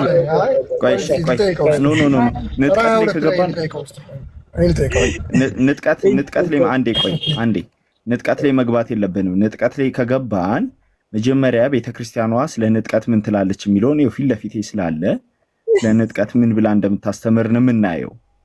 የካሌብን እይታ ከሆነ ካሌብ ከቤተክርስቲያኗ ዶግማ የወጣ ወይም ደግሞ ከቤተክርስቲያኗ አስተምህሮ የወጣ ነው። ስለዛ ስለ ንጥቀት ምን ትላለች የሚለውን ነገር ነው የምናየው። ቤተክርስቲያን ስለ ንጥቀት ምን እንደምትል ከማየታችን በፊት ማቴዎስ 25 ላይ እንጨርስና ከዛ አንተ ስታብራራ በፊት የፈለከውን ትሰጣለህ። በጣም ይቅርታ አድርገልኝና ማንም ሰው እኔ ያልተናገርኩትን ነገር እየጨመረ የሚያወራ ከሆነ በጣም ይቅርታ። እሺ አሁን በደንብ ስማኝ፣ በደንብ አጥርተህ ስማኝ። አንድ ሰው በአንተ እዚህ ጋር ያሉት ክርስቲያኖች አይደሉም አይሁዳውያንና አህዛቦች ናቸው ብለሃል አይደል?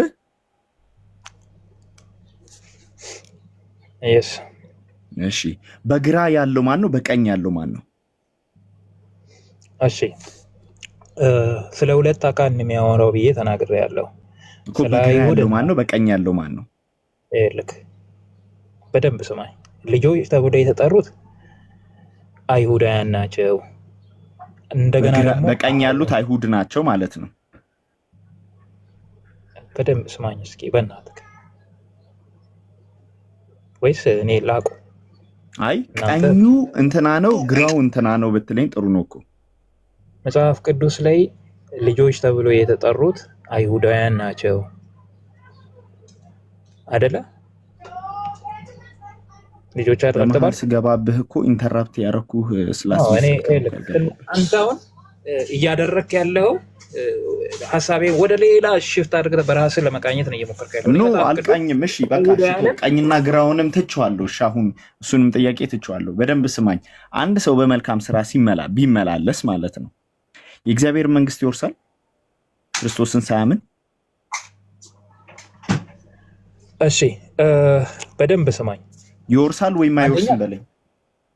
ቆይ በደንብ ስማኝ አንዴ። ስለ ክርስቲያን የሚናገረው ወይንም ስለ አዲሱ ኪዳንና በአሮጌው ኪዳን ሶሪ ኔክስ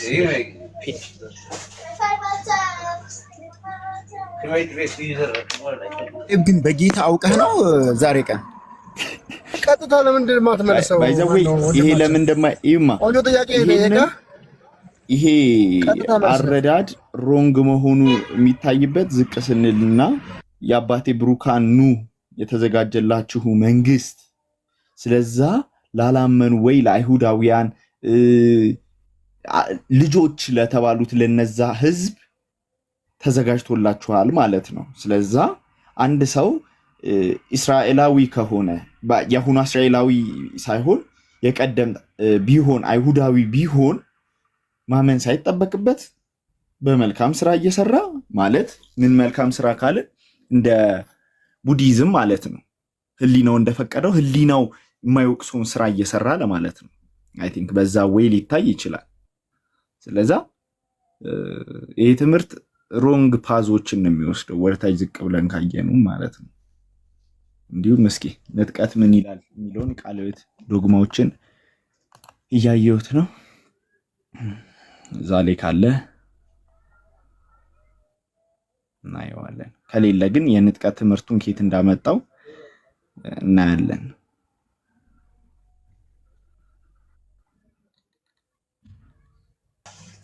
አንድ ነገር ልበልህ ካሌብ ስለሚበቃህ ማለት ነው። ያኔ አንድ አራት ፖይንቶችን እንድታያቸው ፈልጋለሁ በጌታ ፍቅር ማለት ነው። አንደኛው ሐዋርያትን ክርስቶስ ባረገ ሰዓት አንዴ ቆይ ካሌብ የሚሉት አድርገው ክርስቶስ ባረገ ሰዓት ሐዋርያትን እንዲሁ እንዳያችሁት እንዲሁ ይመጣል ተብለዋል።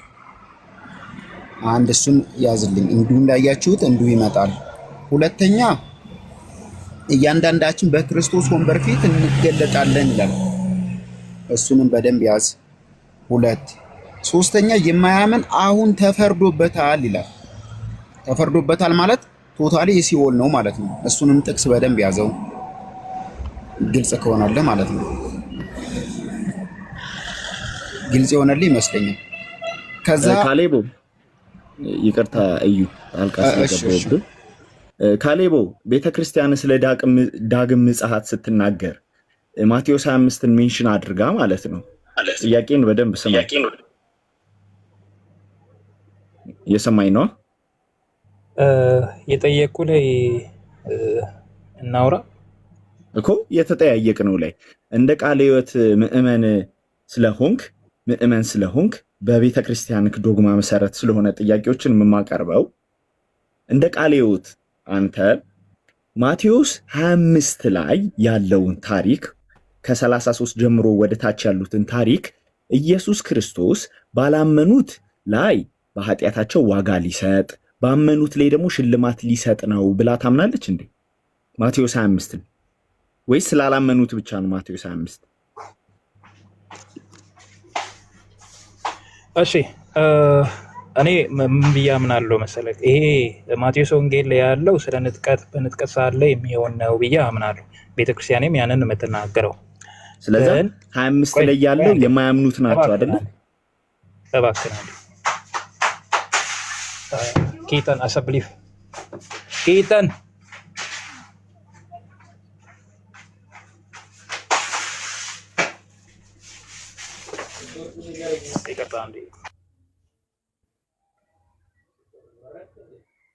እሺ ከቅድም ጀምሮ የሰማችሁት ማቴዎስ 25 ላይ ያለው ታሪክ የማያምኑት ናቸው እና ንጥቀትን አምጥቶ ነበር አይደለ?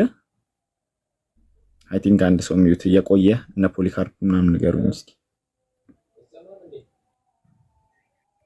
ማለ ዶክተር እኮ ስለ ንጥቀት ነው የሚናገረው። እንዲሁም ደግሞ 25 ላይ ያሉት ያላመኑት ናቸው ብሎ ነበር አይደል?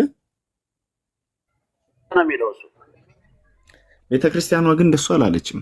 ስለ ክርስቶስ ዳግም ምጽአት ስትናገር የክርስቶስ ዳግም ምጽአት ክርስቶስ ወደ ሰማይ ሲወጣ እንደታየ እንዲሁ እንደታየ በታላቅ ግርማ ክብር በመላእክት ታጅቦ አማኞችን ሊወስዳቸውና በስራቸው ዋጋ ሽልማትን ሊሰጣቸው ምኖችን አማኞችን ሽልማት ሊሰጣቸው ባላመኑት ላይ የኃጢአታቸውን ዋጋ የሞትን ፍርድ ሊሰጣቸው እንደሚመጣ ታምናለች ይልና ምንን ጠቀሰ? ማቴዎስ 25ን ጠቀሰ 46። ስለዚህ ማቴዎስ 25 46 ላይ ያለው ታሪክ ከዚህ ጋር ጀምሮ ነው የሚወርደው። ከዛ እያለን የሚወርደው 26 ምን ይላል? ወደዚህ የዘላለም ቅጣት ጻድቃን ግን ወደ ዘላለም ሕይወት ይሄዳሉ የሚለው ከዚህ ጋር ተነስቶ ነው አይደለ? ከዚህ ጋር ተነስቶ እናንተ የአባቴ ብሩካን ኑ የሚለው ከምን ላይ ተነስቶ ነው? ከ33 ጀምሮ ከላይ ያለው ታሪክ ስለምንድን ነው? ይሄ ስለተሰጠውና ስላተረፉ ስለቀበሩት ምናምን ነው የሚናገረው። ግን ቤተክርስቲያኗ የማትናገረውን እሱ ተናገረ። ያመኑትና ያላመኑት እንደሚፈረድባቸው፣ በቀኝ ያሉት ያመኑት ናቸው፣ በግራ ያሉት ደግሞ ያላመኑት ፍርድ ነው። ስለዛ 46 ስለ ዳግም ምጽአት ይናገራል። እሺ ዳግም ምጽአት ክርስቶስ ኢየሱስ መጥቶ ቅዱሳን እንደሚወስዳቸው መነጠቅ ማለት ክርስቶስ ኢየሱስ ወደ ምድር ሳይመጣ ወደ ሰማይ መነጠቅ ነው። የምናውቀው ትምህርት ነው። ይሄ ደግሞ በእነሱ ጋር አለ ወይ የሚለው ትንሽ አጠራጣሪ ነው። እነዚህ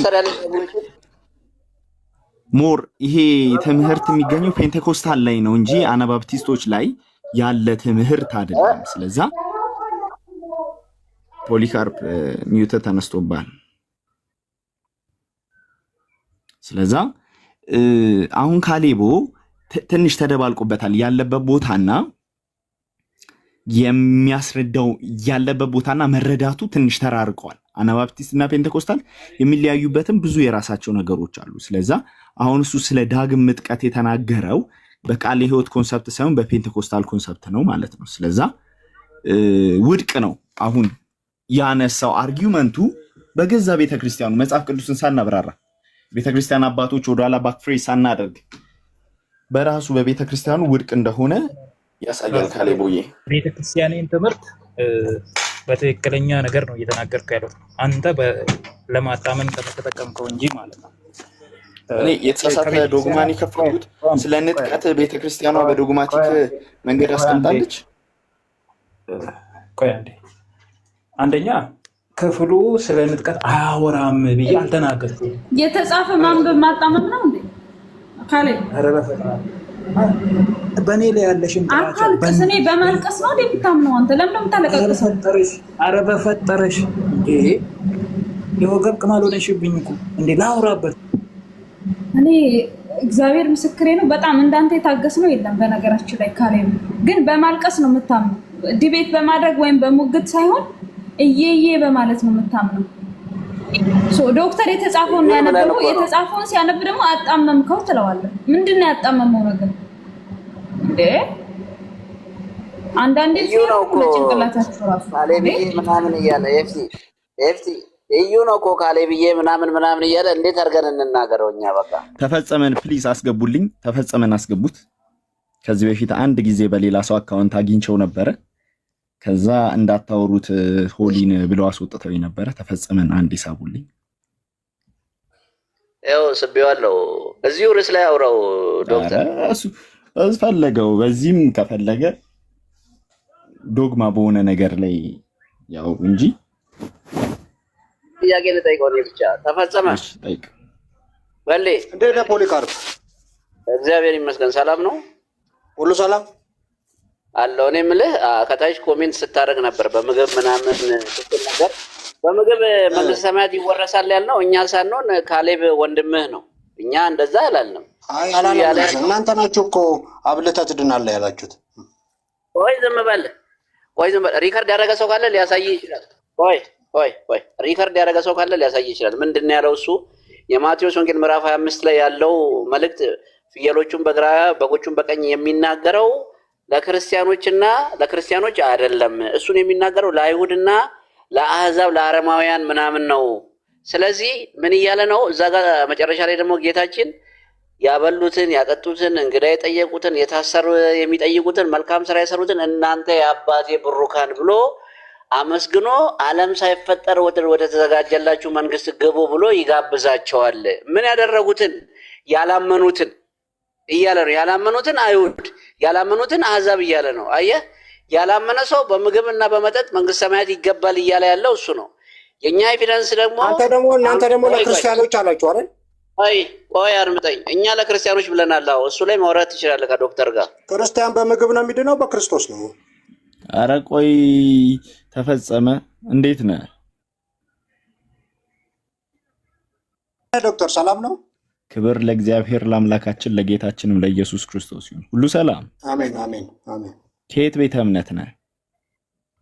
እኔ ከወንጌል አማኞች ከኢትዮጵያ አማኑኤል ህብረት። አማኑኤል ህብረት። እሺ፣ ሳወራ እንደ አማኑኤል ህብረት ውስጥ እንዳለ ሰው ነው ማወራ። ተግባባን? ኦኬ። ከመጽሐፍ ቅዱስ ነው የምታወራኝ ወይስ?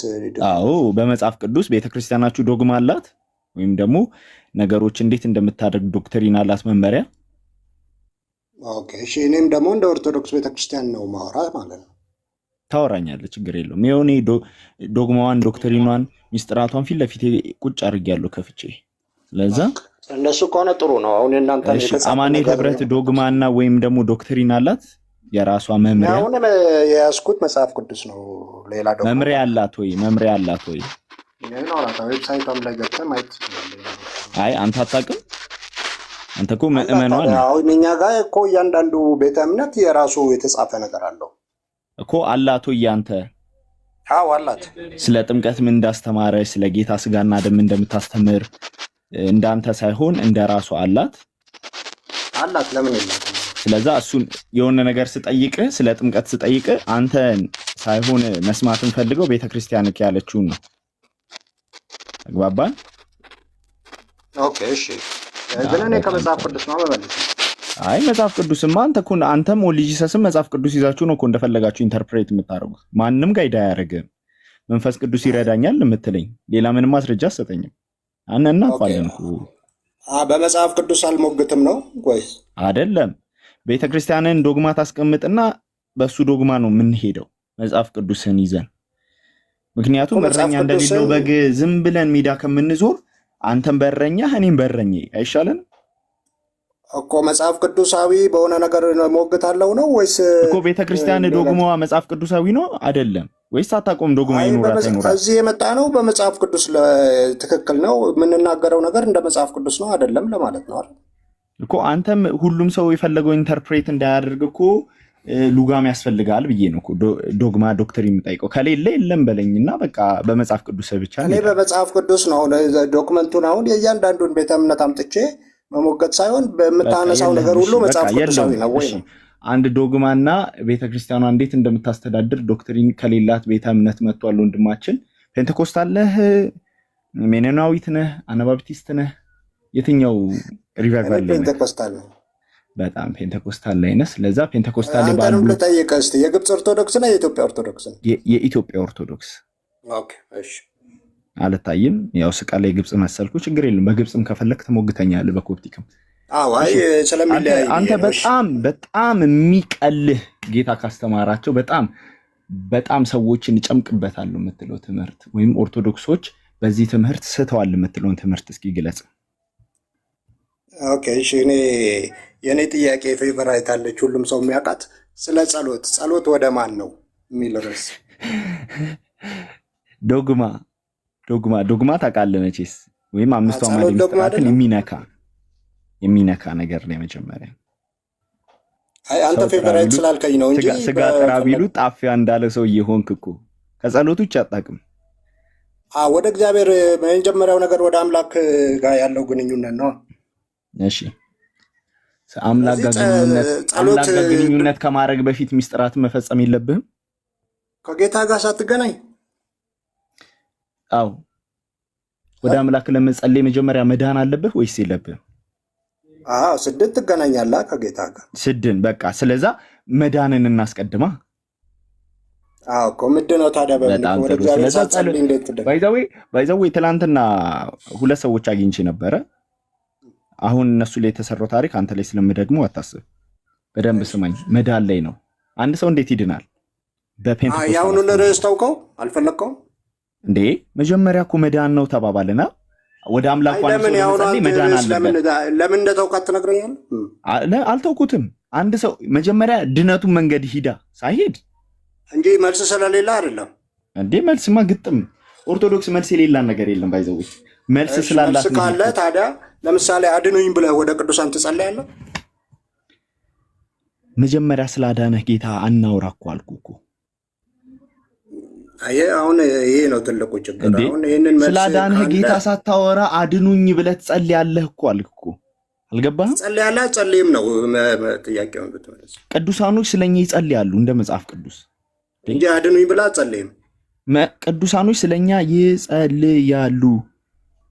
አድኑኝ ብለህ ትጸልያለህ? ለምሳሌ ቅድስት ድንግል ማርያም አድኝኝ ወይም ቅድስት ገብርኤል አድኝኝ ብለህ ትጸልያለህ? ከምን? ከማንኛውም ነገር። ከምን? ለምሳሌ እንዲህ በላ ለምሳሌ ከበሽታም ለምሳሌ ከሆነ ነገር አድኑኝ ብለህ ትጸልያለህ? ቀጥታ ወደ እነሱ አንዴ እኮ ድኛለሁ፣ አንዴ ድኛለሁ። ስለዚህ አድኑኝ ተብሎ አይጸለይም ወደ ቅዱሳን። አይ እንደሱ እያልኩ አይደለም። እሱ የራሱ አናሎጂ አለው። አይ ይጸለያል አይጸለይም፣ ሰው እንዲሰማው ይሄ ነው። እሺ በጣም ጥሩ። አንድ ዶክተር ያን ጊዜ ቆይ አንድ ሳትመልስለት ሰው ስለ ቅዱሳን መጀመሪያ ማመን አለበት አይደል? ስለ ቅዱሳን ይማልዳሉ አይማልዱ ስለማለት አንተ ሁሌ ይሄ ነው አጀንዳ፣ ይሄ ዘላለም ዓለም አጀንዳ ሆኖ ይኖርልህ አንተ ጋር። እሱ አይደለም ትልቁ ጥያቄያችን። ግን የመዳን ነገር አይቀድምም ወይ ስትባል ምን አልክ አንተ? አይ ስለ ቅዱሳን ይማልዳሉ አይማልዱም። መጀመሪያ አንድ ሰው ስትሰብከው ስለ ቅዱሳን ነው የምትሰብከው ወይስ ስለ ጌታ ነው የምትሰብከው? ይሄን እንኳን ባላንስ ማድረግ የማትችል ሰው ነው አንተ። ስለ ቅዱሳን ለማውራት መጀመሪያ ጊዜ ስለዋናው ግን ለማውራት መጨቃጨቅና መሳደብ ምን ያደርጋል? አሁን እሱ ሙሉ ሰው ነው። ዘመናት አውርተናል ካንተ ጋር። አይደለም ሙሉ ሰው ነው፣ መናገር ይችላል ዶክተር። ረጅም ዘመናት አውርተናል ካንተ ጋር። ትልቁ ድክመታችሁ ያ ነው በቃ። አሁን ቅዱሳን ይማልዳሉ አይማልዱም? ቅዱሳን ምልጃ ያቀርባሉ አያቀርቡም? ዶክተር እኮ መልስ መስጠት ይችላል እህቴ። ርዕሱ ራሱ ምንድነው? አይተዋል? ወደ ላይ ተመልክተሃል? እሱ ነው የፈለከውን እንጠያየቅ ያለኝ እኮ። እሱ ይመልሳል። አንቺ ለምንድን ነው በዛሽ? መጀመሪያ ድህነት ላይ እናውራ። አይ ዘላለም ዓለም ይሄ ስለሆነ ነው እኮ ጥያቄ ነው። ግራ ስለሚገባ ሁላችንም ከዛ ቤት የወጣንበት ምክንያት ይሄ ነዋ። ወደ ሌላ ብንዞር እኮ ምንም ዋጋ የለውም። ተው ግን ተው፣ አንድ ቀን ትታረም ይሆናል። ተው ምን አረኩኝ? ጥያቄ ነው እኮ የተጠያየቅን ያለ ነው አይደል? ምንድን ነው ያረኩት? ምንድን ነው ያልኩህ? አሁን ቅድም ሳወራህ ምን አልኩህ? ምን አልከኝ? የፈለግከውን ጥያቄ ጠይቀኝ አልከኝ። ስጠይቀኝ አይ እሱ አይሆንም አልከኝ።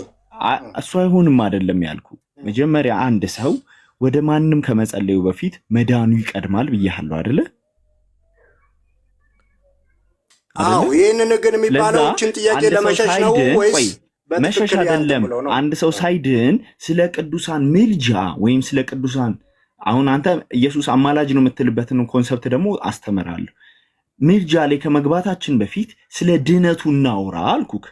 አይ ድነትም ማውራት አልፈልግም እኔ ምልጃን ነው ጥያቄ ካልክ እንደሱ በል መጀመሪያ። አዎ ያለኝ ጥያቄ ነው ይሄ ነው። ስለ ድነት ማውራት ከተመለሰ ብዙ ነገር ስለሚመለስ እሺ በድነት ጉዳይ ማውራት አትፈልግም?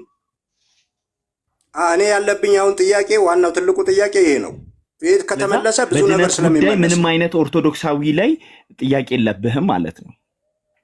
አሁን ጥያቄን ብትመልስልኝ አይሻልም? ሌላው ክርክራው ሰዎች ላይ በድነት ዙሪያ ጥያቄ የለህም?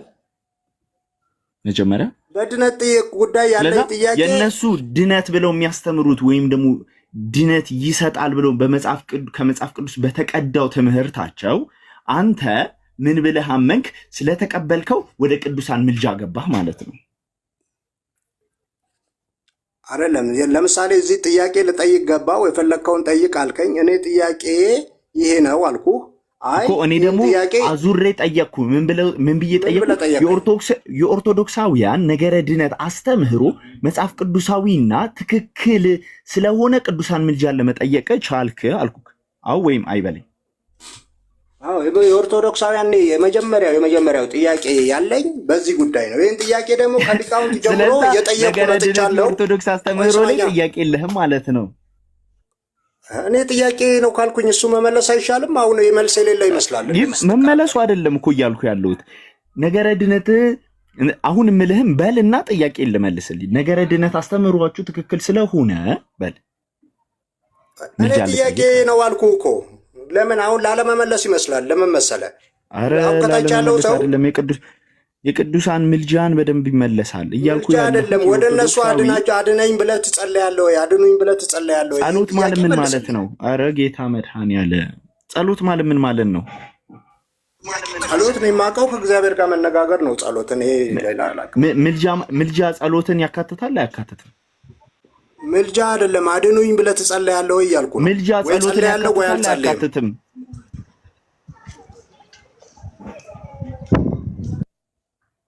ኦኬ ያልኩ አልተሰማህም? አድኑኝ ብለህ ትጸልያለህ ወይ ነው ያልኩ። ያካትታል አያካትትም? እኔ ጥያቄ እኮ እሱ አይደለም። እኔ አድኑኝ ብለህ ትጸልያለህ አትጸልይም ነው እያልኩ ያለሁት እኮ። እኔ ምልጃ ነው ስልክ ምልጃ አይደለም አልከኝ አንተ። አድኑኝ ማለት ምልጃ ነው? ጸሎት ምልጃ ነው አይደለም? ቆይ አድኑኝ ብሎ ወደ አንድ አካል መጸለይ ምልጃ ነው? ጸሎት ምልጃ ነው ወይስ አይደለም ብዬ ስጠይቅህ ትጠይቀኛለህ። ጥያቄ አድነኝ ብለህ ወደ አንድ ቅዱስ ትጸልያለህ አትጸልይም ነው እኮ። አንተ ርዕሱን እየቀየርከው እኮ ነው። የኔን ጥያቄ ለምን አልቀየርኩም? እኔ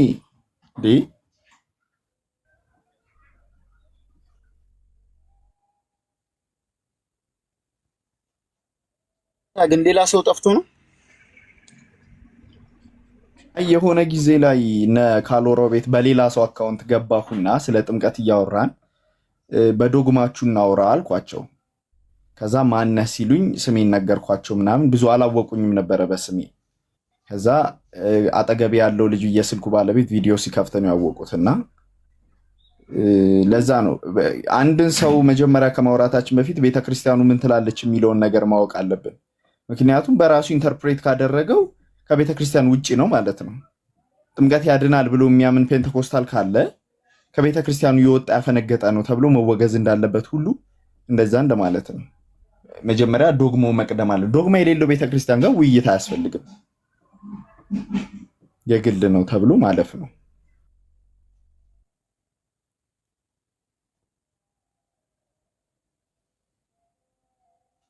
እየመጣ ዝም ብሎ ሲቃዥ መንጫጫት ነው የሚሆነው። ከዛ ሲቀጥል ደግሞ ክርስቶስንም አብሮ መቃወም ነው የሚሆነው። እንደፈለገ ሁሉም እኔ እንዲህ ነኝ እያለ ቢመጣ ዝም ብለን መቀበል የለብንም። ትክክል ነው። ዲዶ ሰላም ነው። ናታኔም ሰላም ብያለሁ። ኦርቶዶክሳዊ ነህ ወይስ ፕሮቴስታንት ነህ? ክርስቲያን ነኝ። ምን አልከኝ? ተቀበሉ። ክርስቲያን ነኝ። ቀጥሉ ዶክተር። ፕሮቴስታንት ነህ? አይደለም። ኦርቶዶክስ ነህ? በፊት ነበርኩኝ። አሁን ኦርቶዶክስ አይደለም። በፊት ነበርኩኝ። አሁን ምንድን ነህ? አሁን ዝም ብዬ መጽሐፍ ቅዱስን የማነብ ሰውና በመጽሐፍ ቅዱስ ቃል የሚሄድ ሰው ነኝ። እሺ ድምጽ ስለታፈነ ጠጋ በልና የተወሰነ 1-5 ደቂቃ ካንተ ጋር ወርተን ለሌላ ሰው እድል እንስጠው። እሺ መጽሐፍ ቅዱስን ለመጠቀመው በቃ እሺ መጽሐፍ ቅዱስን አንብበን ከኦርቶዶክስ እንድትወጣ ያደረገ አይደለም። መጽሐፍ ቅዱስን አንብበ እንድወጣ አደረገኝ። ምንን አንብበ ነው ከኦርቶዶክስ እንድትወጣ ያደረገ? ወይም ከመጽሐፍ ቅዱስ የወጣ አስተምህሮ አላት ብለህ ነው? የሰዎች ትምህርት አስተምህሮና ስርዓት አብዛኛውን ጊዜ ስርዓቶች። እሺ ስለዛ ስርዓቱ ከኦርቶዶክስ ቤተክርስቲያን እንድትወጣ አደረገ አይደለ?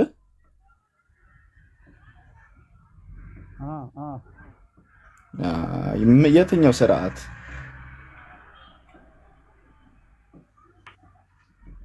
ብዙ ነው ያለው። በጸበል ጥምቀት ላይም አለ።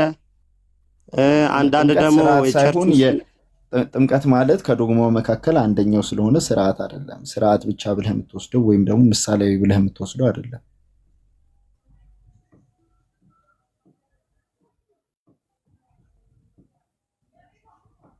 ጥምቀት ማለት ጥምቀት ነው።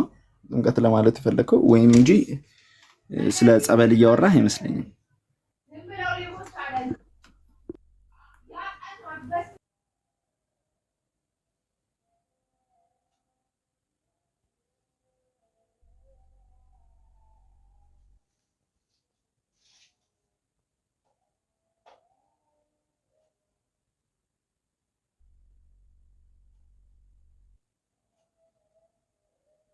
ናታኒም ይሰማሃል?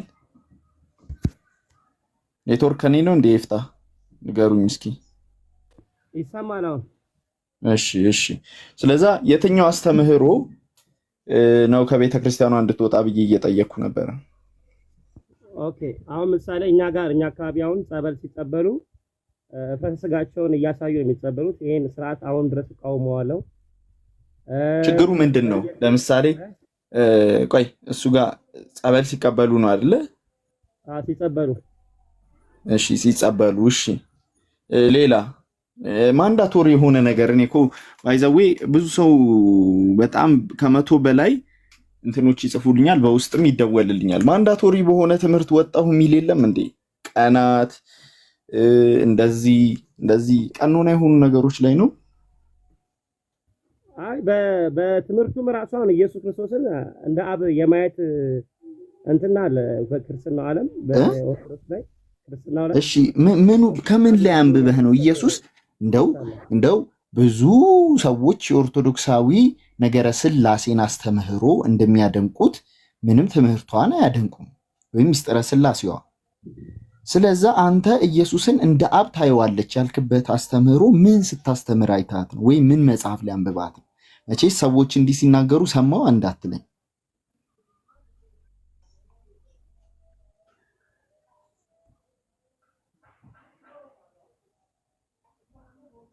ናታኒ ወይ ይሰማኛል። እሺ ኢየሱስን አብ ያደረገችበት አስተምህሮ ምኑ ጋ ነው? እኔና አብ አንድ ነን ስለሚል ብዙ ጊዜ ሰዎች ኢየሱስ አብ ኢየሱስን ስጋ ለብሶ ወደ ምድር እንደመጣ ነው፣ የሰው ልጅ ስጋ ለብሶ ወደ ምድር እንደመጣ ነው የሚያስቡት ሰዎችን የሚያስቡት እንጂ ቤተክርስቲያኑ አይደለችም አይደለ? መጽሐፉ ላይ እኮ ችግር የለበትም እኮ አልኩ። የሰዎቹ አስተምሮና ሰዎች የተቀበሉት ራሱ ችግር አለው።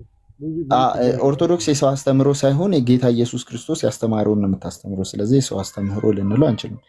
በየትኛው መጽሐፏ ላይ ነው ኢየሱስ አብ ነው ብላ ያስቀመጠችው? እንዲሁም ደግሞ እኔና አብ አንድ ነን ማቴዎስ ዮሐንስ 10:30 ላይ ያለውን ኢንተርፕሬት ስታደርግ ወይም ስታስተምር እንደዛ ብላ ያስቀመጠችው? እኔና አብ አንድ ነን የሚለውን ኢየሱስ አብ እንደሆነ ነው። አንተ እንዴት ኢንተርፕሬት ታደርገዋለህ? ለምሳሌ ኢየሱስ እኔና አብ አንድ ነን ሲል ምን ለማለት ፈልጎ ነው ብለህ ታስባለህ? የሐሳብ አንድነት ነው። በእኔማ የሐሳብ አንድነት ነው። እሱ ከአብ ሙስሊም ሆንክ ማለት ነው። እሺ የአብን ሐሳብ በምድር ላይ ፈጽሞ ጨርሶ ሂዷል።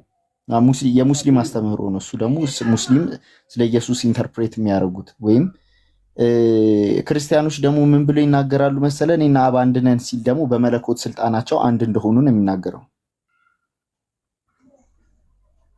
እና የኢየሱስ ስልጣን ከማን ነው? ከአብ አይደል እንዴ? ያማ ድምጽ ታፍኗል። ለኢየሱስ ስልጣን የሰጠው አብ አይደል እንዴ? ለኢየሱስ ምን የሰጠው ስልጣን የሰጠው ማን ነው? አብ ነው እኮ ራሱ ተናግሯል። የምን ስልጣን? ስልጣን ሁሉ በምድርና በሰማይ ተሰጠኝ ብሏል። በምኑ? ማንኛውም ነገር የሚያደርገው በእግዚአብሔር ኃይል ነው። በአብ ነው ማለት ነው እንጂ በራሱ ምንም ማድረግ አይችልም። ተሰጥቶታል። በራሱ ይችላል፣ ግን ተሰጥቶት ነው ይተቀዋል። ተሰጥቶት ያንተ ድምጽ የታፈነ ነው። ይቅርታ እሺ፣ ድምጹ አይሰማም። ታፍኗል። እኔ በጆሮዬ ላይ ያስተጋባ ወይ ከማይኩ ራቅ አድርገው ወይ ደግሞ ኤርፎንህን ንቀለው ናታኔም ከተሰማ ማለት ነው፣ ለኛም እንዲሰማ። ኔትወርክ መሰለኝ። አየ ስልክ ነው የሚሆነው፣ ወይ ደግሞ ከስር ጋር ይዘው ከሆነ ወደ ማይኩ አካባቢ እሱን ንቀለው ማለት ነው። ስፒከሩ አካባቢ ልቀቀው። አጋጣሚ ግን ዶክዬ እኔና አብ አንድ ነን የሚለውን ወስዳ ከኢየሱስ አብ ነው ትላለች ብሎ እንትን እያለ ስለነበር ይኸው በኮሜንታሪ ደረጃ መሰለኝ እያወራ ያለው። ኦኬ ስትተረጉም ጥቅሱን እንደዛ ነው የምትተረጉመው እያለ ስለሆነ የቤተ ክርስቲያኗን አንድምታ ትርጓሜ አምጥቶ ኦኬ እኔና አብ አንድ ነን የሚለውን ዮሐንስ 10:30 ጋር ያለውን እሱን ኢየሱስ አብ ስለሆነ ነው እንደዛ ይሄ ጥቅሱ እንዲህ የተጠቀሰው ኢየሱስ አብ ስለሆነ ነው ብላ የፈታችበትን የአንድምታ ትርጓሜዋን ኮሜንታሪዋን በዛው ጠይቅልን፣ እንደዚህ ነው የምትፈተው እያለ ስለነበር ማለት ነው። ያ ኮሜንት በቤተ ክርስቲያን አንድምታ የአባቶች ትምህርት ላይ ማቴዎስ 10 ዮሐንስ 10:30 እንደዛ ብላ የፈታችበት የጽሁፍ ማስረጃ አለክ ናታኒ? ሰዎች ናቸው የሚረዱት እንጂ እኮ እነሱ እንደዛ ስላለች ሰዎች ቤተክርስቲያኗ ቀጥተኛ ነገርን የምትረዳው ሰዎች ግን ሊረዱ። ስለዛ ሰዎች ተረዱ ማለት ሰዎችን አይተህ ትስታለህ ማለት ነው። በጣም እሱ ስህተት ነው። እሱ እንድታርም እነግርሃለሁ። ምክንያቱም ቤተክርስቲያንን ማየት ማለት ክርስቶስን ማየት ራሱ የሆናትን ክርስቶስን ማየት ነው እንጂ ሰውን እየተመለከት ወይ አንድ ቄስ፣ አንድ ፓትርያርክ፣ አንድ ዲያቆንን እያየህ አይደለም። እነሱ ሜቢ ህይወትህ ላይ እንትን ሊሆኑ ይሄ ምንድነው ጥሩ የሆነ ምሳሌ ሊሆኑ ይችላሉ እንጂ መሪህ ሊሆኑ አይችሉም። መሪህ የእግዚአብሔር ቃልና ቤተክርስቲያን ናት። ስለዛ እቺን ነገር አስተካክላት። ቤተክርስቲያን ምን ብላ ታምናለች አንድምቷን ብለህ እሷን አንደኛ ይሄ ስህተት ነው ያንተ ሰውን ያየኸው። እሺ ሌላ ቀጥል።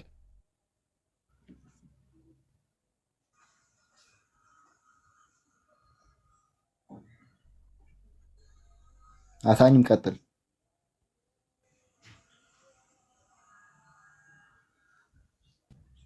አታኒም እሺ ቀጥል። አንደኛው ይሄ ያንተ ስህተት ስለሆነ እንጂ የቤተክርስቲያኗ ስህተት ሆኖ አይደለም። ሌላ ጥያቄህን ቀጥል እስኪ። ሁለት ጥያቄ የመጠየቅ እድል ልስጥህና ጠይቅና ሌላ ሰው ሌላ በክርስትና እምነት ቤተክርስቲያን ውስጥ ብዙ የነ ገብርኤል እነ ማርያም ስዕሎች ተቀርጸው በር ላይ ይቀመጣሉ። ብዙ ምዕመናን መጥተው እዛ ላይ ይሰግዳሉ፣ ይጸልያሉ፣ ይሄዳሉ። ነገር ግን ስጠይቃቸው አንዳንዱ የባለኑት የኛ የአክብሮት ስግደት የሰገድ ነው እንጂ ፈጣሪ ምናምን አላልንም ብለውናል ይላሉ መጽሐፍ። ስለዛ አሁን አንተ በሜን ፖይንትክ በቃ እሺ፣ ሜን ፖይንትክ ስግደት አምልኮ ነው እያልከኝ ነው አይደለ? መጽሐፍ ቅዱስ ይከለክላል። ለምንም ያምልኩ መጽሐፍ ቅዱስ ስግደትን በጣም ነው የሚከለክለው። እስኪ መጽሐፍ ቅዱሳችን ምን ይላል? እሺ ስለዛ አሁን ቃል በቃል ስጠይቀ ቶሎ ቶሎ ትመልስልኛለህ። ይሰማሃል? እሺ ዘፍጥረት 19 ላይ እንሄድና ዘፍጥረት 19 ላይ ሁለት መላእክት የሎጥን ታሪክ ነው የምሰጥክ። ሚዩትን አንሳና ሁለት መላእክትም በመሸ ጊዜ ወደ ሰዶም ገቡ። ሎጥም በሰዶም በር ተቀምጦ ነበረ። ሎጥም ባያቸው ጊዜ ሊቀበላቸው ተነሳ። ፊታቸውም ተደፍቶ ወደ ምድር ሰገደ ይላል። ወደ ምድር ለመላእክቶቹ ለሁለት መላእክቶች በፊቱ ተደፍቶ ሲሰግድ፣ በደንብ ስማኝ፣ ሲሰግድ ይሄ ሎጥ ለመላእክቶች ሲሰግድ እያመለካቸው ነው። መሬት ላይ እኮ ግንባሩ መሬት ላይ ነክቷል። መሬት ላይ ወድቋል፣ ተንበርክኳል። መሬት ላይ ግንባሩ ወደ መሬት እያስነካ ነው። እየሰገደ ነው። እንትን እያመለካቸው ነው። እሱ እያመለካቸው ሳይሆን አክብሮት የሰጣቸው። አመሰግናለሁ። ስለዛ እኛ በቃ አክብሮት እየሰጣቸው ነው። ስለዛ የአክብሮት የሚባል መጽሐፍ ቅዱስ ላይ የለም ብለህ ነበር። አሁን የአክብሮት ነው ብለህ ሰጠኛል። ሌላ ጥያቄ እኮ የአክብሮት እኮ ሰው መሳ ተቋርጠዋል።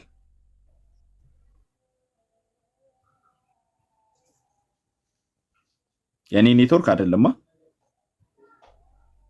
እሱ ነው። ይኸውልህ ከቻልክ ይኸውልህ ድምፅም ስለታፈነ ናታኔም በስነ ስርዓት እንድትሰማ ወይ ደግሞ ወጥተህ ግባ። እሺ ወጥቼ እገባለሁ። በቃ ውጣና ግባ። እሺ እንደ አባትህ በሐሰት ከምትከሰን ቀጥል ዶክተር። ባይዘዌ በጣም ሰዎች እንትን እያልኩ ያለሁት በዚህ ጊዜ ላይ ትንሽ ጊዜ ነው ማለት ከዚህ በፊት ባጠናም የጌታ ህብረትን ቤተክርስቲያን የተቀላቀልኩ በትንሽ ጊዜ ቢሆንም አንድ በጣም የተረዳሁት ነገርና ከሚደርሱኝ መልእክቶች መካከል ምንድነው ወደ ጌታ ቤት ተመለስ የሚለው ነው። ወደ ጌታ ቤት ተመለስ ሲሉኝ ወዴት ነው የምመለሰው? የመጀመሪያው ጥያቄ ወደ የትኛው ቤት ነው የምመለሰው ነው። አንደኛው ቤት የማይቀበለውን አንደኛው። ስለዚህ የትኛው ነው የጌታ ቤተክርስቲያን አንድ እስከሆነች ድረስ ወደ የትኛው ልመለስ እችላለሁ የሚለው ነው። ሁለተኛ ደግሞ በጣም ከሚገርሙኝ ነገሮች መካከል ከኦርቶዶክስ ነው አብዛኞቹ 90% የወጡት በምን እንደወጡ አያውቁም። የቤተክርስቲያኗን አስተምህሮ አያውቁም። ግፋ ቢል ደግሞ ትንሽ እንኳን ቢያውቁ የሚወጡበት ምክንያት ምንድን ነው? ለቅዱሳን ትሰግዳላችሁ፣ ለመላእክት ትሰግዳላችሁ፣ ቀናቶች ወይም ዝክር በቃ የሥላሴ አስተምህሯችሁ ሲሉ ሰምቼ አላቅም። የክርስቶስ ስጋና ደም አስተምህሯችሁ፣ ጥምቀታችሁ፣ የክርስቶስ ይሄ ቦዲው ላይ በተዋህዶ ላይ ያለ ምናምን እንትን አይሉም። በጣም ከሚገርመኝ ነገሮች መካከል ማለት ነው። ስለዛ ሞር እነሱ መጀመሪያ ዶግማው እዩ፣ ከዛ ስርዓት ላይ ስትገቡ ደግሞ ስርዓቱ ደግሞ እንዴት እንደሆነ ከየት እንደመጣ ደግሞ የራሱ ማብራሪያ መጽሐፍቶች ስላሉ ደግሞ ከዛ ይብራራላቸዋል። እንዲሁም ከመጽሐፍ ቅዱስ መጠቀስ ካስፈለገ ደግሞ ይጠቀስላቸዋል። ለዛ ይሄንን ለማለት ነው። የሚመጣ ሰው ሲኖር ቀጥላለሁ።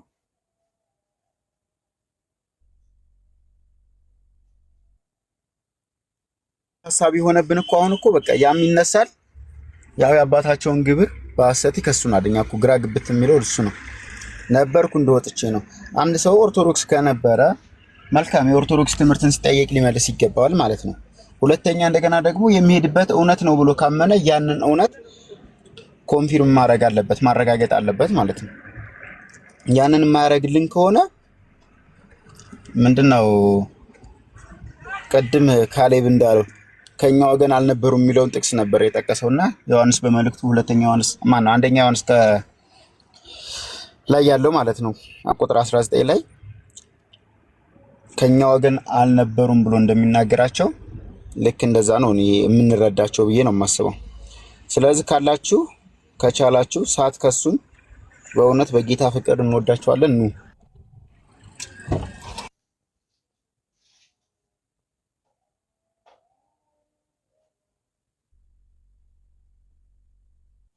ቃሎት ያሰማን ለሁላችሁ።